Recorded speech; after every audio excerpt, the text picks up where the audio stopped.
Hi, I'm Jack from Jack's Jack Shop, and today we're going to be doing a very complicated installation of an oil cap.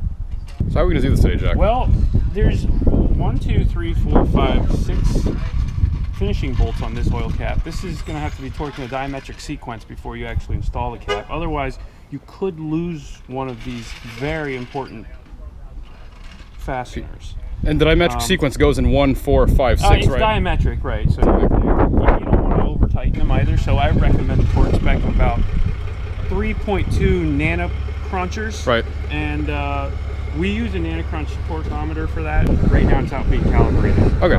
But listen, we've already had this one torqued, so the diametric sequence is done. The next thing you want to do is you want to go ahead and remove your wiring harness off of your car. So we got all the stuff down here? You got to remove your intake manifold. You're going to have to remove your intake manifold and your plenum. So we've already done that. Make sure you organize all your bolts. Make sure you get everything where it needs to be. Lay it out nice and clean. You don't want to miss anything or lose any parts. This is very important. The next thing you want to do is go ahead and remove your valve covers. We've already removed the driver's side valve cover. We installed a new one. Moments later. We've installed a new one. We've already got that in place right now.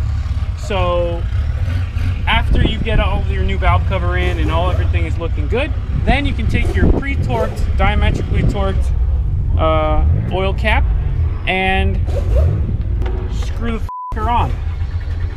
And how should we torque spec the oil cap mechanism device? I think it was done at screw the fucker on. Okay.